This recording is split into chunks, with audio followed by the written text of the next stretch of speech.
Ya, pemirsa, Anda kembali di Landstalk masih membahas bagaimana tiket pesawat yang mahal saat ini dirasakan oleh masyarakat bersama dengan Pak Tengku. Pak Tengku, mungkin nggak tiket pesawat yang dulu kita rasakan, mungkin Carlos bilang kita simulasikan lah, misalnya ke Bengkulu, katanya rata-rata 500, sekarang udah 900 ribuan. Mungkin nggak akan kembali seperti sebelumnya?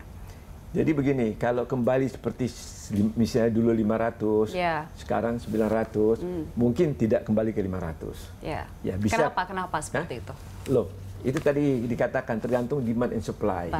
Ya kan? Dan kita juga sekarang ini rata-rata sudah mulai, kalau penerbangannya itu penumpangnya kurang, kita akan mengurangi penerbangan. Nah, itu juga yang ditanyakan mungkin oleh masyarakat, bahwa ada jarak terbang yang sama dengan ke luar negeri, kenapa bisa lebih murah, Pak Tengku? Jadi begini, kalau ke luar negeri itu ya betul, tapi jumlahnya yang dijual itu kan terbatas.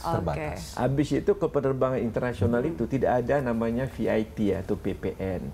Karena itu berlaku riset lokal, jadi kita nggak boleh ngenakan negara-negara. Komponennya berbeda berarti ya? Beda, dalam tiket ya, dalam tiketnya. Nah, dalam tarifnya itu masing-masing beda juga. Jadi kalau maskapai itu ada menjual seperti itu, dia hanya menarik ekses kapasitasnya aja. Tetapi kita mesti tahu bahwa apakah dia kalau terbang itu melalui Singapura misalnya, itu berapa lama dia harus transit di situ.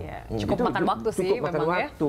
Kita kembali tadi ke yang saya tanyakan sebelumnya, Pak Tengku. Coba kita simulasi yang 500.000 dan 900.000. Yang 900.000 itu sudah batas atas untuk perjalanan Jakarta Bengkulu. Saya nggak ingat, tapi bisa jadi iya. Ya kan, paling tinggi. Tapi lihat tipe pesawat mana, maskapai penerbangan mana gitu. Karena maskapai penerbangan. Kalau yang tadi Lion Air kalau tidak salah. Kalau Lion Air itu dia memakai namanya itu batas atas yang no frill atau LCC.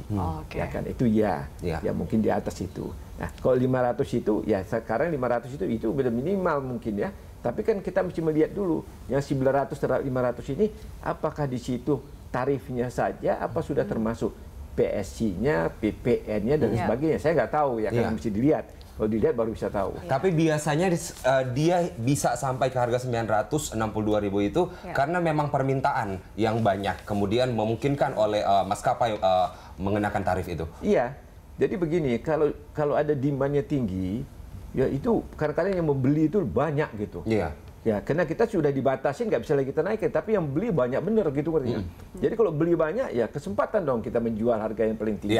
Tapi kalau yang beli kurang, ya namanya orang bisnis ya kan. Artinya kemudian ini menjadi clear bahwa sebenarnya bukan persoalan apa-apa ya, ini kesempatan juga buat perusahaan begitu kan, bahwa ada batas atasnya, kenapa tidak diambil begitu kan Pak Tulus? Iya kan, kadang kita juga amati ya, kalau pas low season itu kan mereka juga banting harga, termasuk bis antar kota juga low season dia diskon. Nah, ini yang saya kira mungkin ya fluktuasinya begitu, ketika low season dia turunkan harga diskon, tapi ketika peak season dia menaikkan itu. Sama lah kayak ojek online ya pada saat yang penting tadi yang harus kita garis bawahi adalah tidak menyundul atau melewati batas maksimum atau minimum yang ditentukan oleh pemerintah.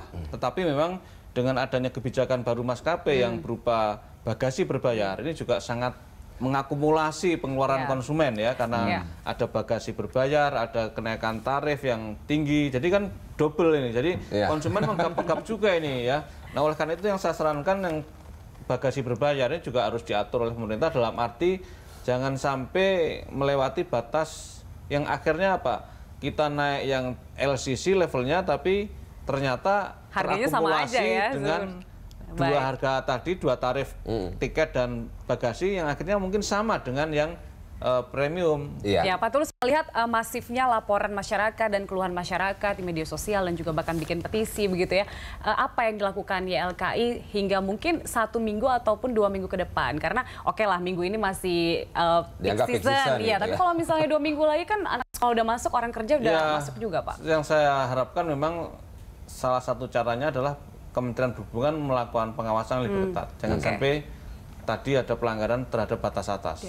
Karena hanya itu regulasinya. Kecuali kita desak, walaupun nanti Pak Sekjen marah ini, untuk mengevaluasi besaran maksimum misalnya. Tapi kan kita juga harus hati-hati untuk mereformulasi terhadap tarif pesawat. Gitu.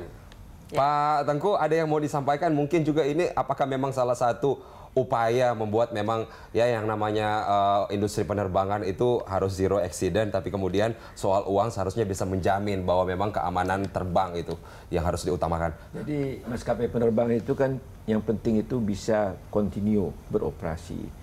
Jadi untuk beroperasi itu biaya yang dikeluarkan itu cukup besar. Ya. Jadi kalau dia pendapatannya tidak bisa mengcover biaya, waduh ini yang berat untuk kita.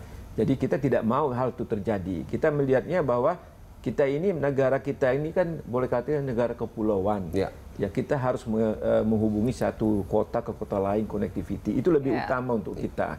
Jadi kita nggak mau memikirkan bahwa, waduh kalau kita nanti ternyata jual murah semua, nggak mengcover cost, terus kita tutup rame-rame, yang rugi siapa? Kita kembali ke zaman dulu, naik kapal laut. Zaman dulu, kan kita nggak punya kemampuan. Gitu, jadi ini yang kadang-kadang masyarakat tentu tidak memahami. Bukan kita tidak mau.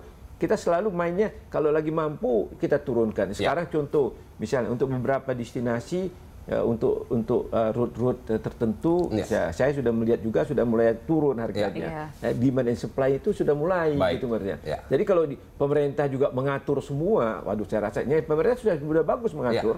Yaitu batas atas, batas bawah, sudah itu yang harus dimonitor. Oke, baik. Iya, Pak Tengku, Pak Tulus, terima kasih. Kita berharap kemudian bahwa memang harganya berapapun sebenarnya keselamatan yang nomor satu begitu. Betul. Ya. Dan kita berharap bahwa masyarakat tetap bisa melanjutkan perjalanannya dengan naik pesawat. Gitu ya.